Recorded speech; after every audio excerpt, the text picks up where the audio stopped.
I learned on, well, I mean, I guess I learned on Final Cut first, like in high school and stuff, but I learned properly how to edit on Avid. And that's still sort of my preference. I can use Premiere, though I think I learned sort of in a backwards way where I just taught myself how to make Premiere work like Avid. The process, obviously is like I want to begin by seeing pretty much everything, which on this one I was on while they were shooting. So I was getting dailies sent to me and watching it as they were going.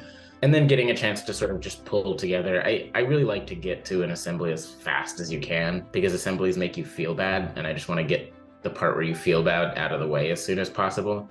So I don't think I ever think of the assembly stage as actually being very close to anything at all. It's just I want it to play from front to back and then get the bad feelings out of the way and figure out if we can make a movie. My number one tip, if you're trying to figure out how to edit something and how to become a good editor, is to, and it really doesn't even matter if the thing is that good, but is to attempt to cut a verite doc of I don't care what length. And the main reason that I always say that is that I think the actual question of editing is kind of the same across documentary and fiction. Fiction has the one leg up of ideally it was shot to go together, whereas documentary, the best shooters, the best directors, the people who are like most really conscious of how to make it cinematically coherent, they're still depending on you to make the thing go together and cohere in a way that isn't true in fiction.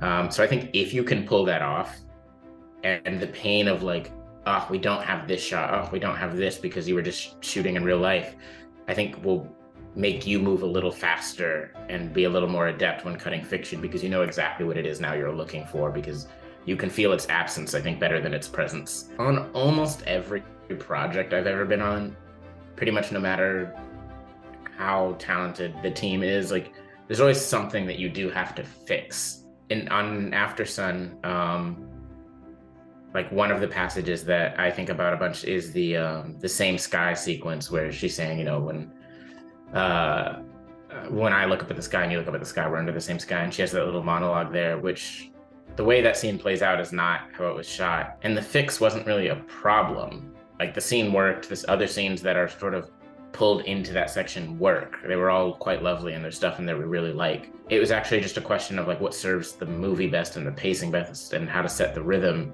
correctly for what's going to come after it. And so then we played around a bit and figured out a new way to sort of move through the day, which set us up to say that we could change how time works throughout the film, which I think is like what's most exciting is that often when you do fix something, it's not just the sinking feeling of like, oh, it's broken and I've patched it up with tape, but you probably have opened up some other avenue of exploration for yourself, which we sort of did here and freed us up then down the line in the movie to say, okay, we don't have to be quite so faithful to time in the way that we had been up until we made that fix. My one tip, honestly, is that you are always better off.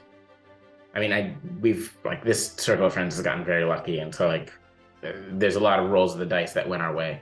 But I think you are always better off trying to build something with the people who are your peers than like trying to leap up to, wherever your idols are, whatever they're up to. Because I think the thing that's remained consistent in the like circle I'm in of people who have been doing very well of late is that the people we all most wanted to work with were each other. And as a result, whenever somebody else was doing a little better, that person could bring everyone else into these projects and everyone else would keep moving forward. And it's like the people who you're building something with and who you're all working with each other and you have some kind of community of like-minded artists who, can bear to get through a dinner with each other. Those are the people who, as each of you moves forward, you can keep moving forward with each other.